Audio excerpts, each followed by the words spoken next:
Seorang wanita bernama Ratri yang baru saja menikah dengan Galang mulai merasakan keanehan di rumah baru mereka di pinggiran kota. Pernikahan mereka yang awalnya harmonis perlahan berubah menjadi penuh ketegangan saat Galang mulai bersikap dingin dan sering menghilang di malam hari tanpa penjelasan. Ratri menemukan bukti bahwa rumah itu pernah dihuni oleh keluarga yang mengalami tragedi mengerikan. Tetapi Galang bersikeras, tidak ada yang perlu dikhawatirkan. Di tengah konflik mereka, teror makhluk gaib mulai menghantui. Suara langkah kaki di tengah malam, bayangan wanita dengan wajah rusak di cermin, dan aroma sesajen membakar yang sering muncul tanpa alasan. Saat mencoba mencari alasan, Ratri mendapati bahwa Galang menyembunyikan rahasia kelam. Ia pernah memanfaatkan ilmu hitam untuk memikat Ratri agar menikah dengannya. Namun, ritual tersebut mengharuskan Galang memberikan tumbal berupa nyawa orang terdekatnya. Dan kini makhluk gaib yang terikat dengan perjanjian itu datang menagih haknya. Ratri harus memilih, menyelamatkan dirinya sendiri atau mencari cara membebaskan mereka berdua dari kutukan mematikan ini. Apakah kebersamaan mereka cukup kuat untuk melawan kekuatan yang merongrong pernikahan mereka? Atau justru menjadi awal kehancuran yang tak terhindarkan bagi rumah tangga mereka? Ini dia selengkapnya, sebuah kisah di Tony FS. Langit sore mulai meredup ketika Ratri dan Galang tiba di depan rumah baru mereka. Bangunan megah itu berdiri dengan anggun, bercat putih dengan jendela-jendela besar yang memantulkan cahaya matahari terakhir. Ratri memandang rumah itu dengan perasaan bercampur aduk antara bahagia dan perasaan asing yang sulit dijelaskan. Bagaimana? Cantik kan? Galang tersenyum sambil menggenggam tangan Ratri. Ratri mengangguk pelan. Cantik sih, tapi rasanya kok terlalu sunyi. Memang benar, lingkungan sekitar rumah itu terasa sepi. Tetangga terdekat mereka tampak tinggal cukup jauh, dan jalan kecil yang menghubungkan rumah mereka dengan jalan utama dikelilingi pepohonan besar yang rindang. Bagi Ratri, suasana itu agak mencekam meski ia mencoba mengabaikannya. Setelah membawa barang-barang ke dalam, mereka mulai menjelajahi rumah tersebut. Interiornya luas dengan lantai kayu tua yang berderit halus ketika diinjak. Ada ruang tamu besar, dapur modern, dan beberapa kamar yang tertutup rapat. Salah satu ruangan di sudut belakang menarik perhatian Ratri. Pintu ini kenapa masih terkunci? Tanyanya sambil mencoba memutar gagangnya. Oh, itu hanya ruang penyimpanan. Tidak ada apa-apa di sana, jawab Galang cepat. Suaranya terdengar sedikit tegang. Nanti kita urus. Ratri hanya mengangguk, meskipun ada perasaan aneh yang menyelimuti dirinya. Malam pertama mereka di rumah baru seharusnya menjadi malam yang penuh kebahagiaan.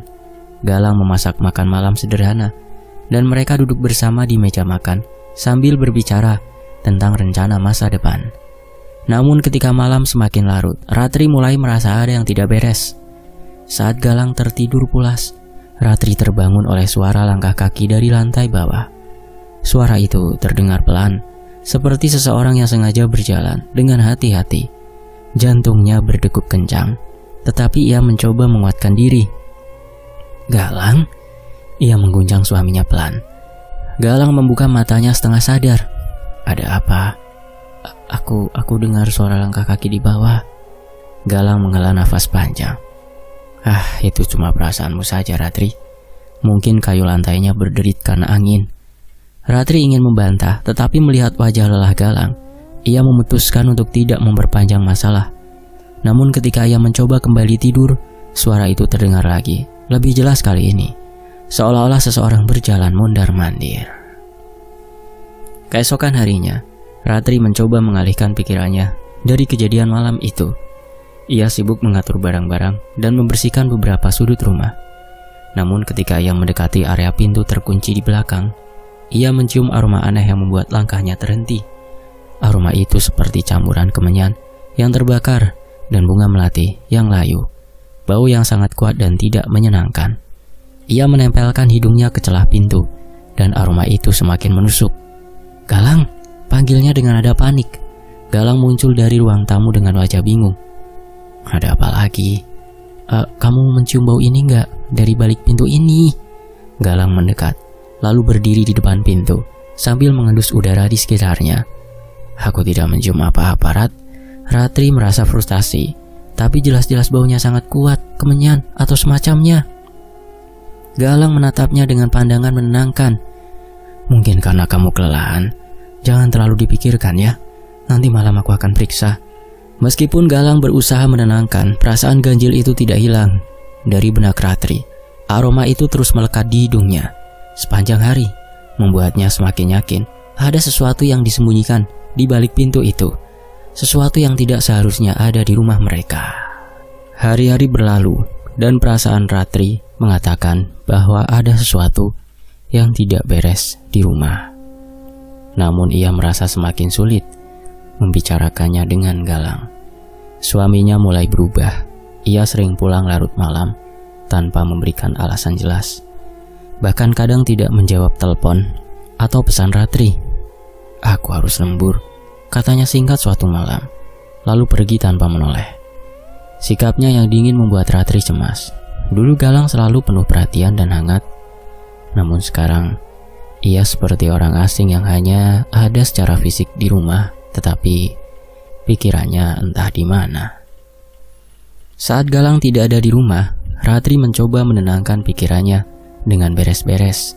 Namun, alih-alih tenang, ia justru menemukan hal-hal aneh yang semakin membuatnya gelisah. Di gudang, Ratri menemukan lilin-lilin yang sudah terbakar habis. Lilin itu berwarna hitam, dan di dekatnya ada abu seperti bekas pembakaran kecil. Di dinding gudang ada coretan samar berbentuk lingkaran yang di dalamnya terdapat simbol-simbol asing yang tidak dimengerti Ratri. Ia mencoba bertanya pada Galang ketika suaminya pulang malam itu. Di gudang ada lilin hitam yang sudah habis terbakar. Apa kamu tahu itu milik siapa? Tanyanya. Mencoba menjaga nada suaranya tetap tenang. Galang menatapnya dengan tatapan dingin, lalu menjawab, Aku tidak tahu. Mungkin bekas penghuni lama. Kenapa?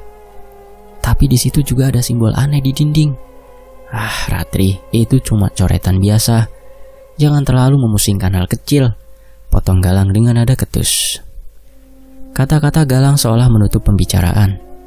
Tetapi Ratri tahu ada sesuatu yang ia sembunyikan. Keesokan harinya, saat membersihkan meja makan, Ratri menemukan sesuatu yang membuatnya bergidik. Di bawah meja, ada boneka kecil yang dibuat dari kain usang.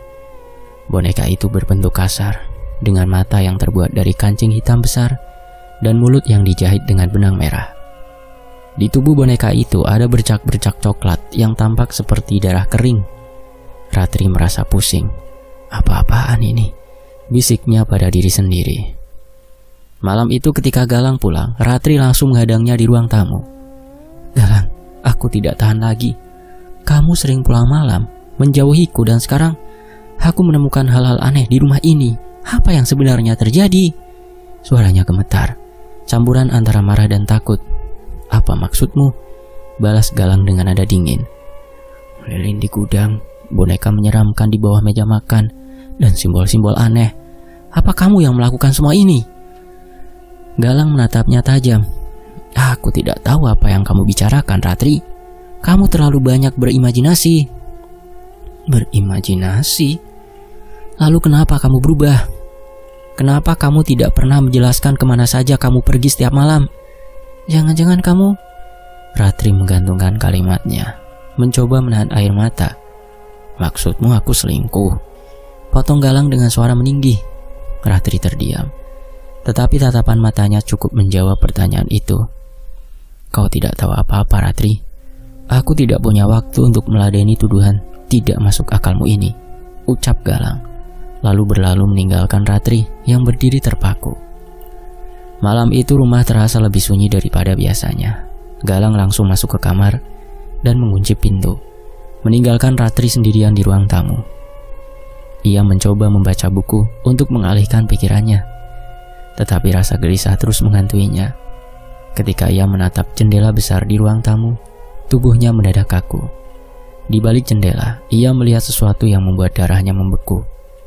bayangan seorang wanita berdiri diam di luar. Wajahnya tidak jelas, tetapi tubuhnya tampak mengenakan kain panjang yang melambai tertiup angin. Ratri mengerjap, mencoba memastikan penglihatannya. Namun saat ia menatap lebih lama, ia menyadari sesuatu yang mengerikan. Wanita itu tidak memiliki wajah. Wajahnya datar, seperti permukaan kulit yang mulus tanpa mata, hidung, atau mulut. Ia ingin menjerit, tetapi suaranya tertahan di tenggorokan. Bayangan itu perlahan mendekat, seolah-olah mencoba menembus kaca jendela. Namun, sebelum menyentuhnya, bayangan itu tiba-tiba menghilang, lenyap begitu saja, seperti asap yang ditiup angin. Ratri terduduk di lantai, tubuhnya gemetar hebat. Ia tahu bahwa apapun yang menghantui rumah ini bukanlah hal biasa. Dan yang lebih menakutkan, ia merasa bahwa semua ini ada hubungannya dengan rahasia gelap yang disembunyikan oleh Galang. Setelah malam mencekam itu, Ratri merasa ia harus mencari jawaban. Rumah ini, Galang, dan semua keanehan yang terjadi, semua terasa seperti bagian dari teka-teki gelap yang perlu ia pecahkan. Ratri mulai mencari informasi. Ia mencoba berbicara dengan tetangga sekitar, tetapi kebanyakan dari mereka tampak enggan menjawab. Hanya satu orang, seorang wanita parubaya bernama Bumirah, yang akhirnya mau berbicara, meskipun dengan suara berbisik. "Rumah itu seharusnya dikosongkan saja," kata Bumirah dengan nada penuh kecemasan. "Apa maksud ibu?" tanya Ratri penasaran. Bumirah memandang sekitar sebelum melanjutkan, seolah takut ada yang mendengar. "Penghuni sebelumnya, namanya Pak Adnan dan istrinya, hidup seperti kalian, tenang dan bahagia. Tapi beberapa bulan setelah mereka pindah ke sana, semuanya berubah. Istrinya ditemukan meninggal dengan kondisi yang mengenaskan." Ratri merasa tenggorokannya mengering. "Meninggal bagaimana?" "Orang-orang bilang tubuhnya penuh luka gores seperti dicakar binatang. Tapi anehnya tidak ada tanda-tanda perampokan atau binatang liar masuk ke rumah itu. Pak Adnan bilang istrinya terkena kutukan. Setelah itu, dia meninggalkan rumah ini dan tidak pernah kembali." Ratri menggigit bibirnya, merasa dadanya semakin sesak. Ia mengucapkan terima kasih kepada Bumirah, meskipun jawabannya justru menambah rasa takutnya. Kembali ke rumah, ia mencoba mencari tahu lebih banyak di internet. Setelah beberapa waktu mencari, ia menemukan artikel lama tentang kejadian di rumah itu. Dalam artikel itu, disebutkan bahwa Pak Adnan adalah seorang kolektor barang antik. Beberapa barang miliknya diduga memiliki hubungan dengan dunia klinik, termasuk sebuah ruang khusus yang ia gunakan untuk ritual. Keesokan harinya, Ratri memutuskan untuk berjalan-jalan di sekitar rumah, berharap bisa menemukan orang lain yang mau berbagi informasi. Ia bertemu dengan seorang tetangga tua, seorang pria renta bernama Pak Suryo, yang tinggal tidak jauh dari rumahnya. "Pak Suryo, boleh saya bertanya soal rumah saya yang saya tempati ini?" Ratri bertanya hati-hati. Pria tua itu memandangnya lama sebelum akhirnya menghela nafas berat. "Kamu harus hati-hati, nak. Rumah itu tidak seharusnya ditempati." "Kenapa, Pak?" "Karena di sana ada sesuatu yang tidak boleh dibangunkan. Jangan coba-coba mengusik ruang terkunci di rumah itu. Kalau kau melakukannya, kau mungkin tidak akan bisa kembali hidup seperti biasa." "Bapak tahu apa yang ada di sana?" tanya Ratri. Tubuhnya mulai gemetar. Pak Suryo hanya menggeleng pelan. "Yang saya tahu, setiap orang yang tinggal di rumah itu akan menghadapi musibah besar kalau mereka terlalu penasaran." Peringatan itu terus terngiang di benak Ratri. Ketika ia kembali ke rumah, pandangannya langsung tertuju ke pintu terkunci di sudut belakang rumah. Kini ia merasa lebih yakin bahwa apapun yang terjadi di rumah ini, jawabannya ada di balik pintu itu. Sementara itu Galang semakin sulit diajak berbicara. Ia sering mengunci di kamar, atau tiba-tiba keluar rumah tanpa alasan jelas. Ratri mulai memperhatikan perilaku aneh suaminya. Galang juga kini sering bergumam sendiri, seolah berbicara dengan seseorang yang tak kasat mata. Pernah suatu malam, Ratri mendengar suara dari kamar mereka.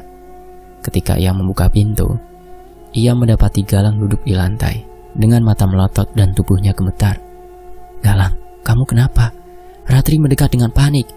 Namun Galang hanya menatapnya dengan pandangan kosong. "Dia bilang aku harus menyelesaikannya," bisiknya hampir tidak terdengar. Siapa yang kamu maksud?" Galang tidak menjawab, hanya menunduk sambil memegangi kepalanya.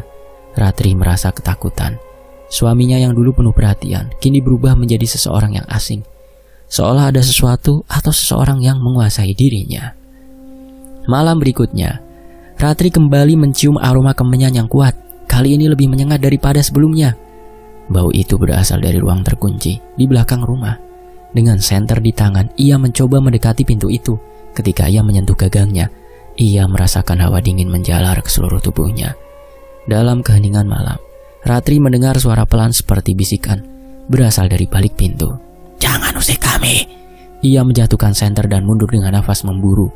Suara itu terdengar nyata, seperti seseorang yang berdiri di balik pintu. Malam-malam di rumah itu berubah menjadi mimpi buruk bagi Ratri. Keheningan yang dulu menenangkan kini dipenuhi suara-suara yang membuatnya merasa terperangkap dalam teror yang tidak berkesudahan. Malam itu Ratri terbangun oleh suara jeritan panjang yang mengerikan, seperti tangisan seorang wanita dalam kesakitan. Suara itu terdengar jelas, seolah berasal dari dalam rumah. Ia duduk di tempat tidur dengan tubuh gemetar, mencoba meyakinkan dirinya bahwa itu hanya mimpi. Namun jeritan itu terdengar lagi. Kali ini lebih keras dan penuh kesedihan. Ratri memberanikan diri keluar dari kamar.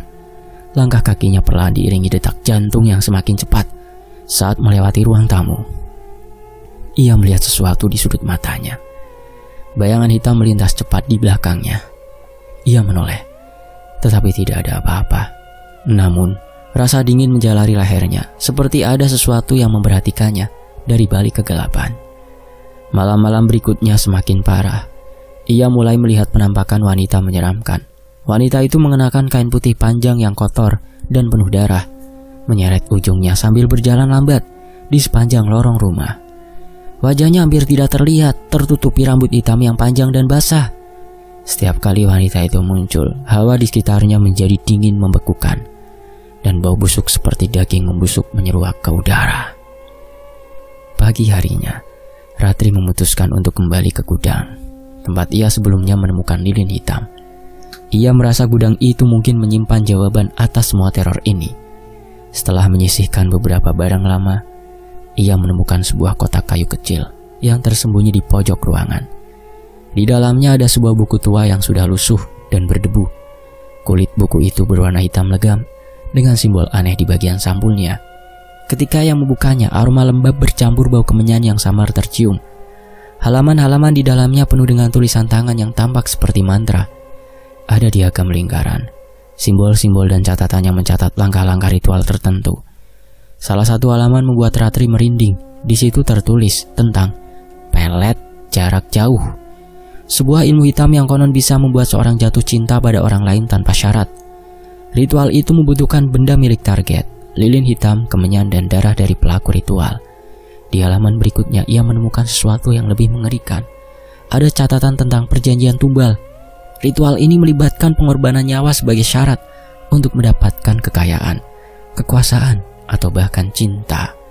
Tumbal itu bisa berupa binatang, tetapi untuk hasil yang lebih kuat, nyawa manusia yang sering dijadikan pilihan utama. Ratri menutup buku itu dengan tangan gemetar. Ia merasa mual. Setelah membaca buku itu, Ratri mulai menyadari bahwa semua teror ini mungkin berkaitan dengan sesuatu yang dilakukan Galang sebelum mereka menikah.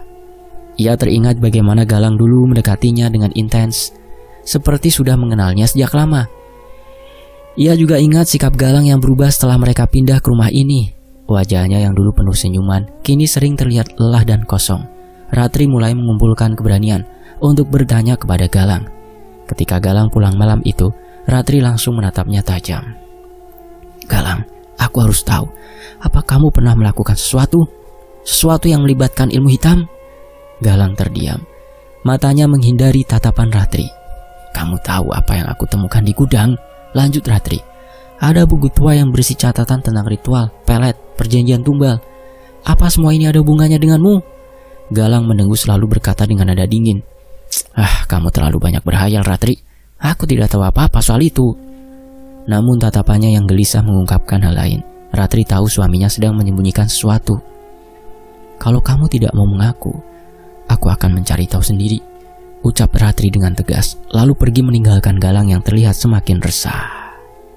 Di lain waktu, malam itu hujan turun deras seolah-olah langit turut menumpahkan kegelapan yang menyelimuti hati Ratri. Ia tidak bisa menahan diri lagi. Semua tanda-tanda teror dan keanehan yang terjadi di rumah ini hanya memiliki satu sumber, Galang. Setelah makan malam yang penuh ketegangan, Ratri menatap suaminya dengan pandangan tajam. Aku sudah muak dengan semua kebohongan ini, Galang. Aku tahu ada sesuatu yang kamu sembunyikan dan aku tidak akan diam sampai kamu mengatakan yang sebenarnya. Galang mencoba menghindari tatapan Ratri, tetapi ia tahu bahwa tidak ada lagi jalan keluar. Dengan nafas berat, ia akhirnya membuka mulut. Aku tidak pernah ingin kamu tahu, katanya pelan. Suaranya dipenuhi rasa bersalah. Kau harus jujur, Galang, apa yang sebenarnya terjadi? Desak Ratri. Air mata menggenang di matanya. Galang akhirnya mengaku bahwa sebelum mereka menikah, ia melakukan sesuatu yang sangat terlarang. Ia merasa tidak percaya diri untuk mendekati Ratri, wanita yang ia cintai sejak lama. Dalam keputusasaannya, ia pergi ke seorang dukun terkenal yang dikenal bisa memberikan solusi atas masalah hati. Aku menggunakan pelet, bisik Galang. Ratri tertegun. Apa? Kau menggunakan ilmu hitam untuk membuatku mencintaimu? Aku tidak punya pilihan lain, Ratri. Aku sangat mencintaimu, tapi aku tahu aku bukan pria yang cukup baik untukmu. Dukun itu bilang aku bisa mendapatkan hatimu dengan bantuan ritual, tapi dia juga memperingatkan bahwa akan ada harga yang harus dibayar. Galang menjelaskan bahwa ritual tersebut memerlukan sesajen berupa kemenyan, lilin hitam, dan darah hewan. Namun bagian terburuknya adalah syarat akhir, tumbal nyawa. Dukun itu mengatakan bahwa suatu saat makhluk gaib yang membantu ritual itu akan menuntut nyawa seorang yang dekat dengan pelaku ritual.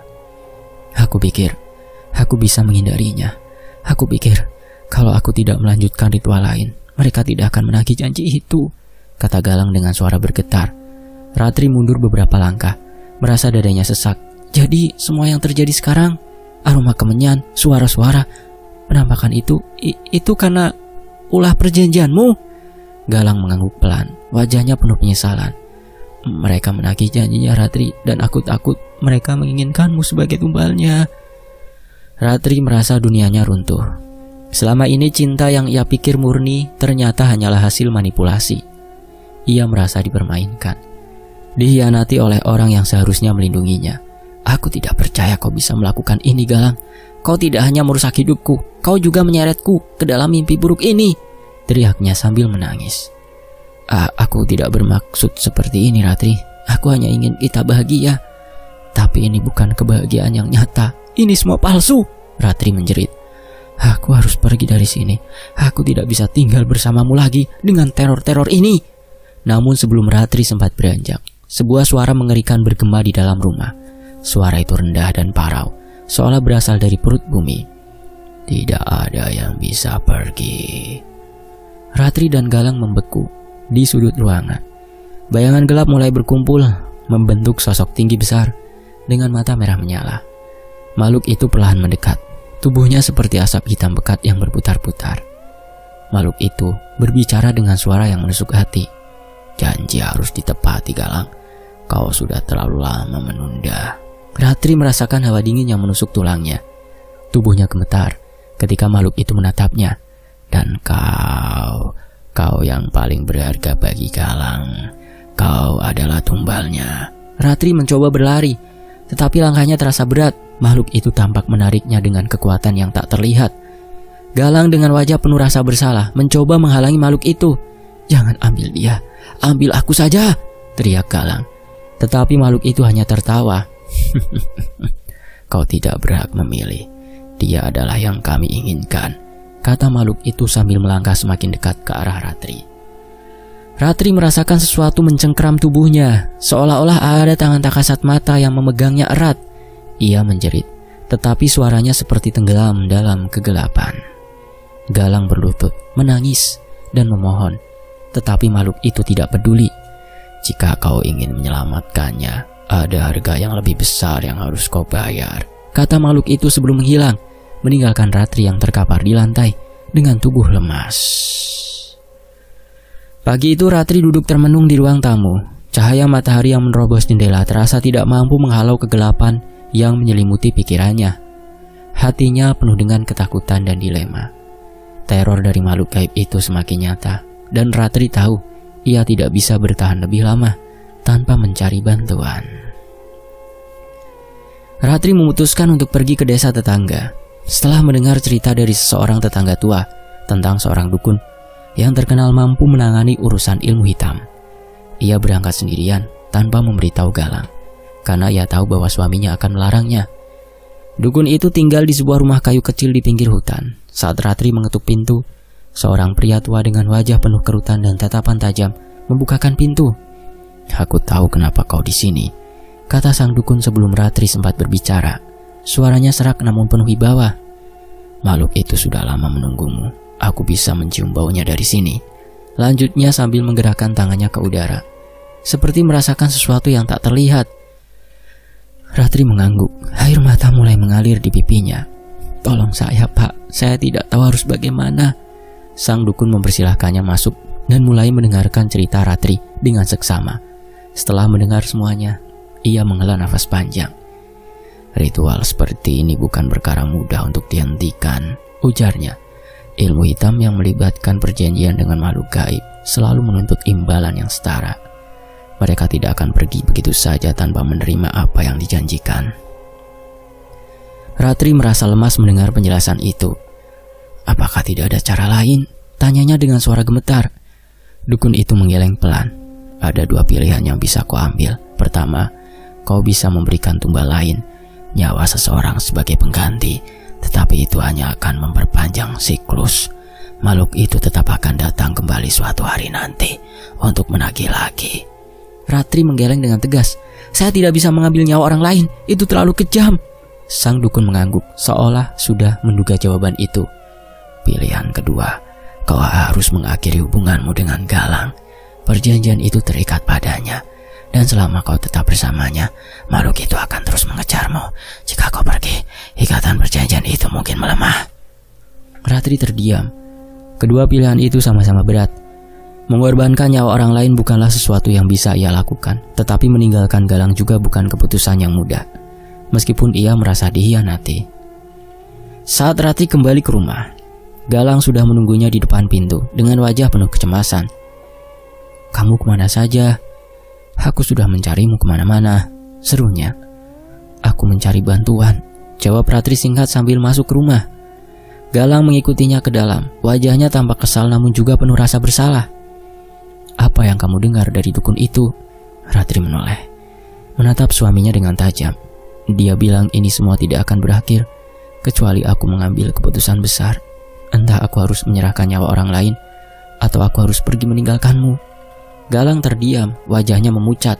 "Tidak, Ratri, kita tidak akan menyerah begitu saja. Aku yang menyebabkan ini dan aku yang harus menyelesaikannya. Aku tidak akan membiarkanmu menjadi korban." "Apa yang bisa kamu lakukan, Galang? Makhluk itu jelas lebih kuat dari kita. Kita ini hanya manusia biasa," balas Ratri dengan suara yang meninggi. "Aku akan melindungi apapun yang terjadi," tegas Galang. Ratri menatap suaminya dengan mata yang penuh air mata. "Aku tidak tahu apakah aku bisa percaya lagi padamu, Galang. Semua ini terjadi karena keegoisanmu. Kamu menggunakan ilmu hitam untuk mendapatkan cinta yang tidak nyata, dan sekarang aku yang harus menanggung akibatnya." Galang tertunduk, wajahnya penuh rasa bersalah. "Aku tahu aku salah, Ratri, tapi aku mencintaimu. Itu nyata, dan aku akan membuktikannya dengan melawan makhluk itu, bahkan jika itu berarti aku harus mengorbankan nyawaku sendiri." Di malam hari, Galang mulai menyiapkan dirinya untuk menghadapi makhluk itu. Ia membaca kembali kitab ritual yang ditemukan Ratri di gudang, mencoba mencari cara untuk memanggil makhluk itu secara langsung.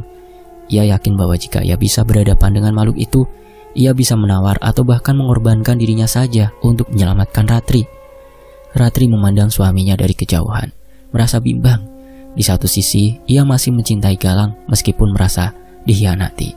Di sisi lain, ia takut bahwa usaha Galang akan sia-sia dan hanya memperburuk situasi. "Jangan lakukan ini, Galang," kata Ratri dengan suara pelan. "Aku harus melakukannya. Aku sudah membuat kesalahan besar dan ini satu-satunya cara untuk menebusnya," jawab Galang tanpa menoleh. Malam itu udara terasa sangat dingin, seperti diselimuti oleh kehadiran sesuatu yang tidak terlihat. Ratri duduk di sudut ruangan dengan tubuh gemetar, memeluk lututnya sambil memandang ke arah Galang yang duduk di tengah ruang tamu. Lilin hitam yang menyala di hadapan Galang tampak bergoyang-goyang. Cahayanya seolah melawan angin yang tidak ada. Sang dukun berdiri di belakang Galang, membawa sesaji dan keris pusaka yang diolesi minyak wangi khusus. Ia sudah bersiap dengan ritual pemurnian, tetapi wajahnya menunjukkan betapa beratnya tugas yang akan mereka hadapi. Ketika sang dukun mulai membaca mantra, angin kencang mendadak bertiup dari dalam rumah. Jendela dan pintu bergetar keras, menciptakan suara gemuruh yang membuat jantung Ratri terasa mau meledak. Aroma kemenyan semakin pekat, bercampur dengan bau busuk yang menusuk hidung. Sebuah bayangan hitam perlahan muncul di sudut ruangan, seperti asap pekat yang bergerak dengan sendirinya. Dari bayangan itu, makhluk gaib muncul dengan wujud mengerikan. Tubuhnya tinggi dan besar, dengan kulit seperti arang yang retak-retak, memancarkan cahaya merah dari celah-celahnya. Matanya berkilauan seperti bara api, dan mulutnya penuh dengan taring panjang yang tajam. "Kalian berani melawan perjanjian ini?" Suaranya menggema seperti ribuan suara yang berbicara serempak. Ratri merasa lututnya lemas, tetapi ia tetap memaksakan diri berdiri di samping Galang. Galang menggenggam tangannya erat, seolah ingin memberikan keberanian terakhir pada istrinya. Makhluk itu melangkah maju, setiap langkahnya mengguncang lantai kayu rumah seperti gempa kecil. Ia menatap Galang dengan amarah yang membara. "Nyawa yang kau janjikan belum terpenuhi. Berani-beraninya kau mencoba menawar perjanjian ini?" Melihat keadaan semakin tidak terkendali, Galang mengambil keputusan drastis. Ia berdiri di tengah ruangan, menatap makhluk itu dengan penuh keberanian. "Aku tahu aku yang salah. Aku yang memulai semua ini dan aku akan menyelesaikannya. Ambil aku, tetapi jangan sentuh Ratri lagi. Aku menyerahkan diriku sebagai tumbal terakhir." Makhluk itu tertawa mengerikan. "Akhirnya kau sadar. Tetapi ini bukan hanya soal menyerahkan dirimu. Kau akan menjadi bagian dariku selamanya, menderita dalam kegelapan tanpa akhir." Galang menoleh ke arah Ratri. Air mata mengalir di wajahnya. "Maafkan aku, Ratri. Aku mencintaimu, meski semua ini salah sejak awal." Ratri menangis, mencoba menghentikannya. Makhluk itu merentangkan tangannya dan bayangan hitam mulai menyelimuti tubuh Galang. Ia menjerit kesakitan, tetapi tetap berdiri tegak, menahan rasa sakit itu. Perlahan, tubuh Galang menghilang dalam bayangan hitam itu, meninggalkan hanya suara gema terakhirnya. "Hiduplah dengan bahagia, Ratri." Makhluk itu tertawa puas sebelum akhirnya menghilang bersama Galang, meninggalkan rumah yang kembali sunyi. Ratri terduduk di lantai, menangis histeris. Meski teror telah berakhir, Ratri tahu hidupnya tidak akan pernah sama lagi. Rumah itu kini terasa hampa, penuh kenangan pahit dan kehilangan yang mendalam. Di luar, angin kembali berembus tenang, seolah memberikan penghormatan terakhir pada seorang pria yang rela mengorbankan dirinya demi cinta. Selesai. Semoga terhibur, sampai jumpa di kisah lainnya. Tetap di Tony FS. Wassalamualaikum.